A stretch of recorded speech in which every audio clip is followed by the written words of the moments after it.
detailed, morbid, and fascinating history of the Texas prison system. There it is, old Sparky, the original electric chair. Welcome to the Something or Other tour.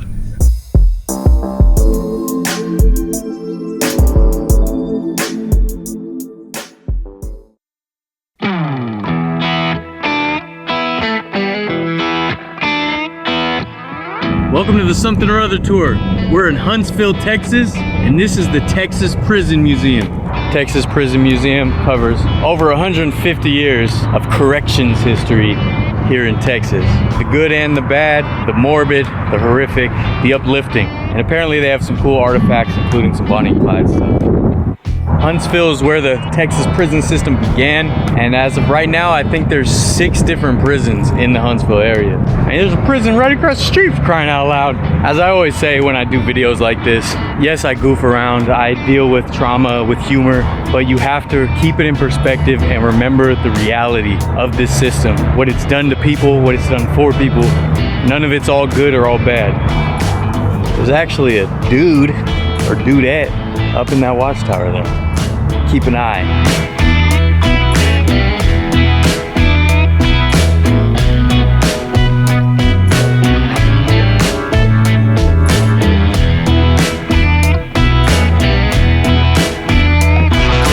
The first Texas penitentiary was established in the 1840s. And of course, not too long after that was the Civil War, and the system was overwhelmed with the newly emancipated black prisoners.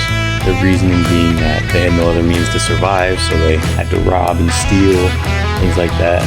But I'm sure a lot of it was not on the up and up, you know what I mean? I don't know how many of them were rightfully in prison. It was very shortly after that that they realized profit could be turned by the prison system. It was leased out for a while, then the state saw the money they were making, so the state took back control, and basically the prisoner population was put to work. They did farming, manufacturing, all kinds of stuff. In a lot of ways, it was a legal continuation of slavery. Eventually, the system was just overrun, overwhelming, too many inmates. They started making more and more penitentiaries, and I think there's 6 just in this Huntsville area. But right here in Huntsville is where the original Texas prison system started. First penitentiary was right here in Huntsville. One day, my hope to see me some of these prison lights. This was a very popular style of radio for decades, and it was very easy to hide contraband in the back of it. There's some of the famous inmates of the Texas system: Clyde Barrow, David Crosby, Henry Lee Lucas. We also got Bob Hayes, legendary Dallas Cowboy. He was an all-pro, he won a gold medal in the Olympics, he won a Super Bowl ring, and he was incarcerated for drug-related offenses well after his playing career. And this was kind of the start, him and some others, of the Cowboys having drug issues. So that's still something that people use to this day when they do sports trash talk.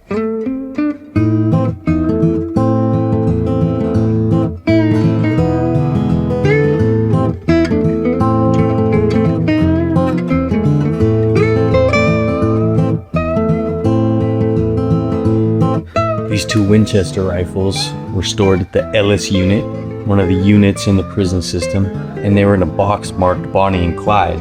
So there's a chance that these were used in the raids that killed Bonnie and Clyde, but I guess there's some discrepancy with the serial numbers, so it's still a mystery, and the investigation is ongoing, as the placard says. But these guns possibly killed Bonnie and Clyde.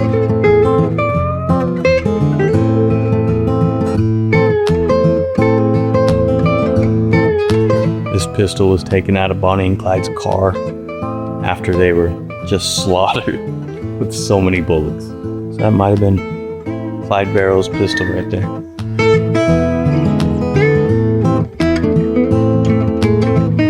And of course, it's Texas, so rodeo culture was a big thing. So of course they had the Texas Prison Rodeo.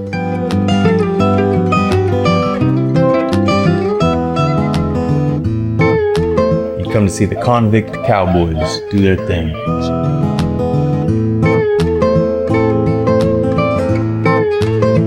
Special guest performances: Willie Nelson, George Strait, the Judds. Even national treasure Dolly Parton came to see the Texas prison rodeo. So it appears the rodeo was not turning enough of a profit, so they ended it back in 1986. I wish they'd do it again so I could do a sewed.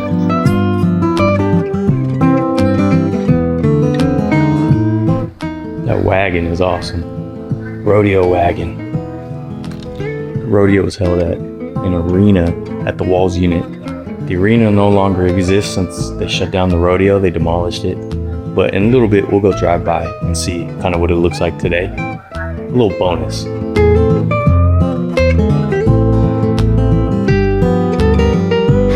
Here's a model of the Walls Unit. This was the first prison in Texas. So the rodeo would take place right here at this arena. You can picture little John Wayne or Dolly Parton sitting there. And when we go over there, we're gonna look for this abandoned building right there. Apparently burned down in a fire, and some endangered species of bats took residence there, so now they can't tear it down. So we can actually drive around this, so we'll do that in a little bit. Huntsville. Let's head over to the Huntsville Unit, aka the Walls. The original. Funny thing is, it's right in the center of town because it was built when a lot of this wasn't here, you know? And this is the Walls.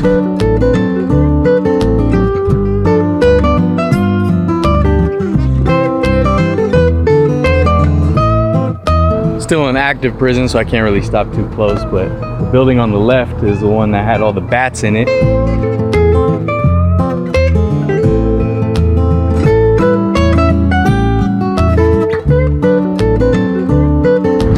But there's still guards in those pickets. Crazy. It all started right there, back in the 1840s. That's wild. That's not long after the Alamo.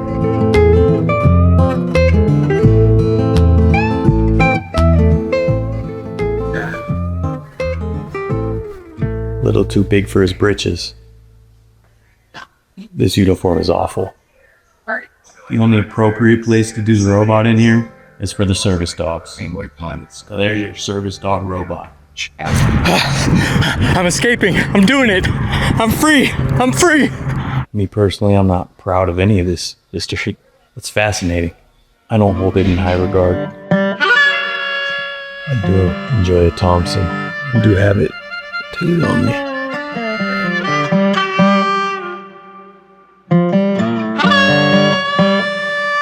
I'm an American that grew up in the 80s. Of course I love the guns. Actual ball and chains. And not just the wife, you know what I mean? That's crazy they actually use those. It almost just seems like a cartoon thing.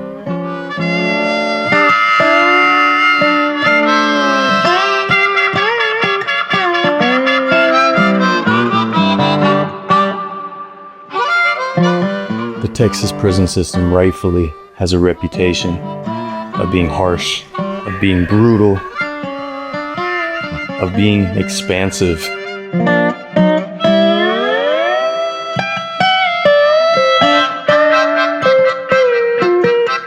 One of the most important aspects, in my opinion, of the prison system is the schooling. There are programs allowing people to get their diplomas, degrees, certifications. I think it's very important for rehabilitation. And when prisoners finally get released, they have a shot. I think it's something that should be expanded, quite frankly. It's allowing inmates to learn trades, read. It's all important stuff, and I think education in general is one of the best ways to avoid a prison system such as ours, and I think we need to do a better job at that. That's how you avoid recidivism and reoffenders, hopefully. Not always possible, but if we're an empathetic society, why not try? Like, it'd be nice if one day we figure out a system that works a lot better. All this kind of stuff can just be looked at as this barbaric past that we once had. This was the first camera used to take mugshots, and this Rembrandt camera was used from 1964 up until 1991. We almost had digital cameras by then, and they were still using this old dinosaur. Got the fingerprint stand, so you get your mugshot, get fingerprinted. One of the trades was a printing press. They print up newspapers, teletype machine used by the TDC to send and receive messages, including natural death notices, and execution stays. This rail cart was used to transport bricks that were manufactured in the system. The bricks were mainly manufactured at the Harlem farm in Sugar Land, Texas, now called the Jester Unit. One of the more well-known productions is license plates. A lot of states do this. Texas is no exception. License plates were manufactured by prisoners. I don't know if they still are, but always a very well-known operation. So they've done meat packing, stickers, shoe shop, canning, textiles, sawing, furniture, brooms, coffee beans. I mean, any way they could turn a profit, they figured it out. This rocking chair was made in the Ellis Unit here in Huntsville and donated to the museum so kids would have something to keep them occupied. Here's an example. The Rusk Penitentiary in Rusk, Texas was pretty much built because they found iron ore in the ground and they needed someone to mine it. Rich deposits of ore, and they said, let's get some prisoners. Help us get that. I think they also did logging as well. There's a lot of timber in the area. A lot of this reminds me of Preston Castle, especially the old Walls Unit tower that's no longer there. I did a video at Preston Castle, an old boys prison from the Gold Rush era up in Northern California gold country. Right, they got us surrounded. Go peacefully. It's his fault. He be peaceful. He's the violent one. I would shoot him. This is your fault. I would probably shoot him if I were you guys. At a lot of the penitentiaries, they also had foundries. And this gate was constructed at Rusk Penitentiary, and it was installed at the Walls Unit. And this gate was there for decades. It's stamped 1892. So even the penitentiaries themselves were covered in the work of the inmates. As you can see, it was installed at the general manager's house of the Walls Unit. He lived on campus. Convicts' work can be seen on the staircase of the Texas State Capitol. Wow.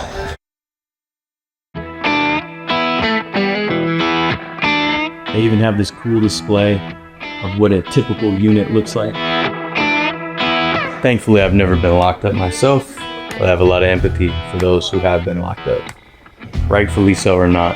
And having empathy doesn't dismiss people of responsibility and accountability. By the way, you can do both. We can be nuanced, you know? It just seems awful, right?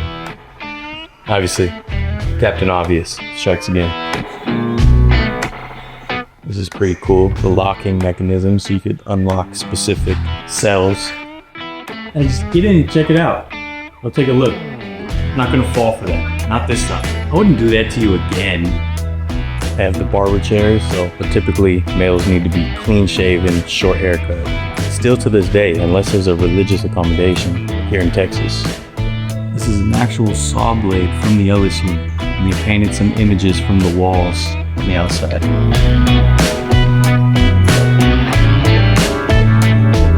Quite possibly my favorite section, the prison escape routes, and some of the tools that they used. Replica pistols carved out of wood. They were using an escape attempt in the 1960s. Right? They're pretty convincing. Inmates made this shovel. They dug to about 12 feet before they were caught. A propeller, and they tried to build an aircraft to fly out. Grappling hook and rope made out of bed sheets. That's crazy.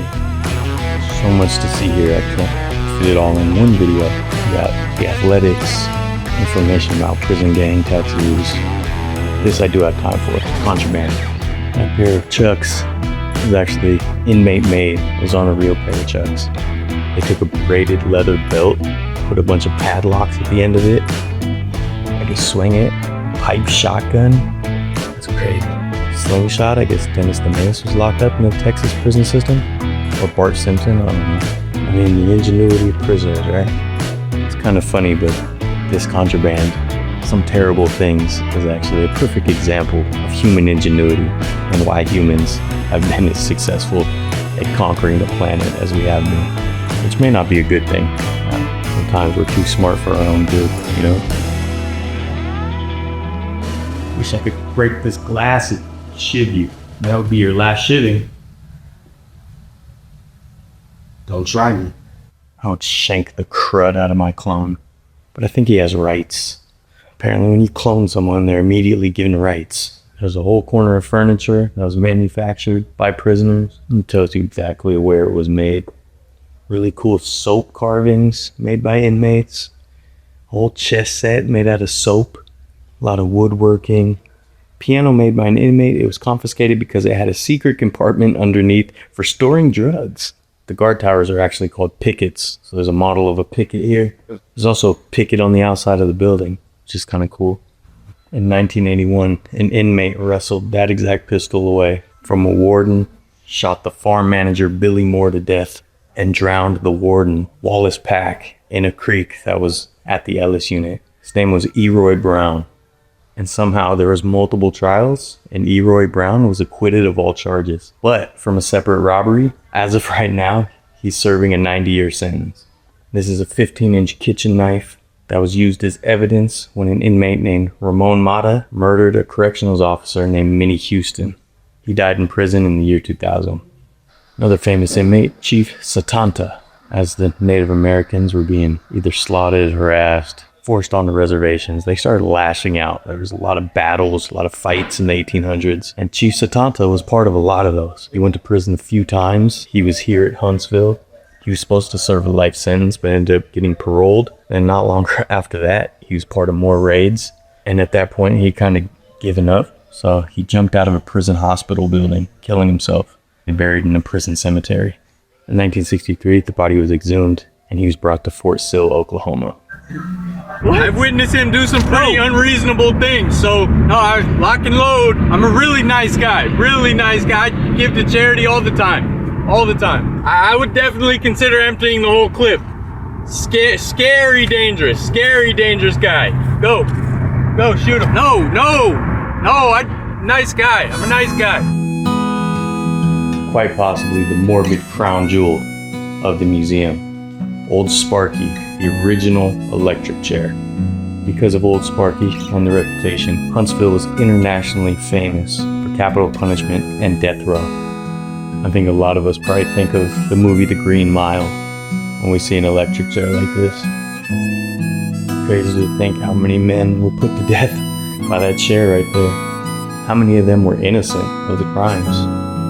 But to use Old Sparky, they'd shave the top of the person's head. They'd wet that sponge with salt water, put it on their head, put the little paddle thing on their head, and that would help the electricity flow into them. They would go up and down on voltage, so that the prisoner would sort of be in suspension of their vitals, but they couldn't keep it high all the way, or else they could possibly catch fire or explode. I mean, very barbaric.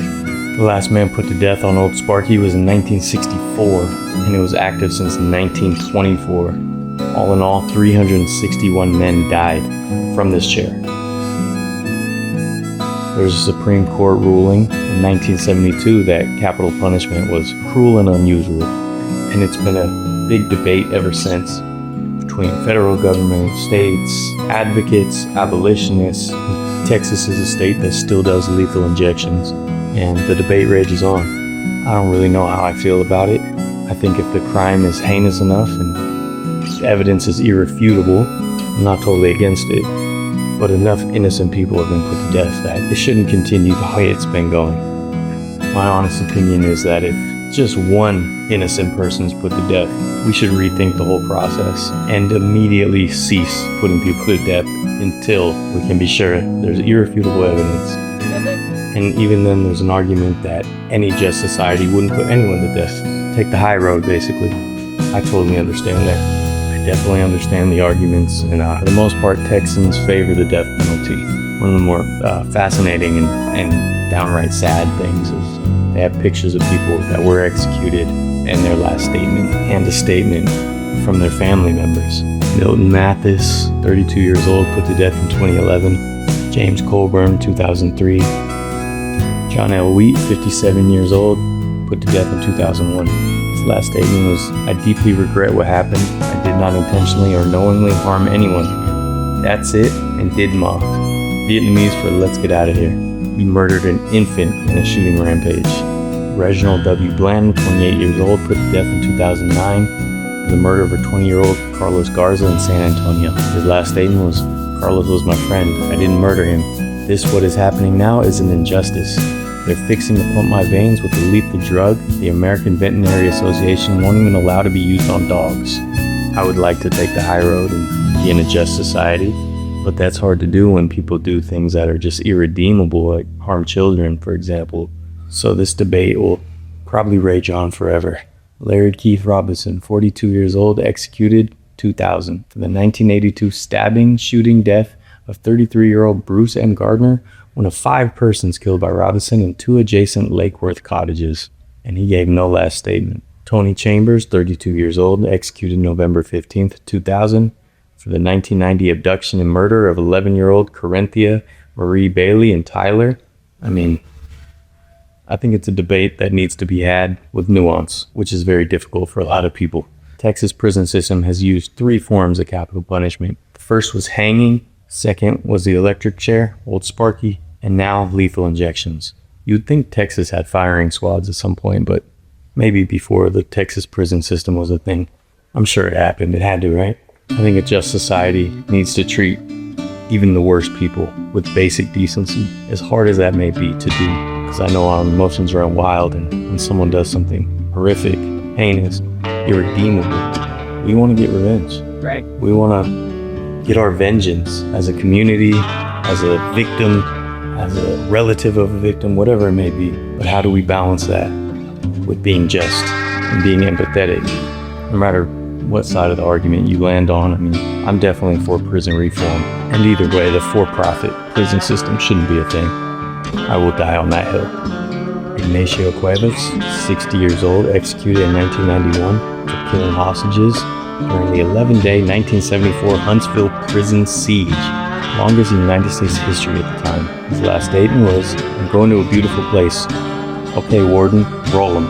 Ignacio Cuevas was part of a really big prison siege shootout. A bunch of people died, hostages were killed. It was a huge deal when it happened. They have a bunch of artifacts from that prison siege here, including the pistols used, newspaper clippings, and a bulletproof helmet that the prisoners demanded. The mastermind of the plot was Fred Carrasco. He was shot and killed in the siege, and he was wearing that bandolier.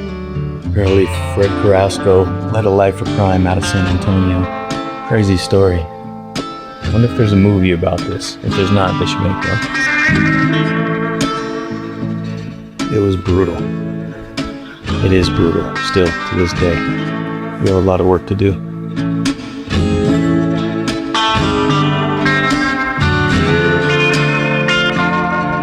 If you'd like to support the channel, we do have a Patreon. A lot of bonus content, bonus episodes there.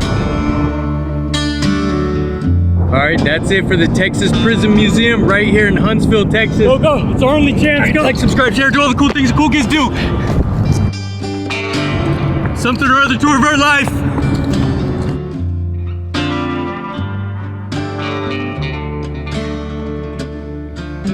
Work it. Work it. I was actually just driving by and I saw the sign for this museum. I didn't have anywhere to be. Took the next exit, turned around, went back. Turned out to be a cool rodeo shoots that were used in the Texas prison rodeo. We docking Shanks. Huntsville Tejas. These flies. Horses over there.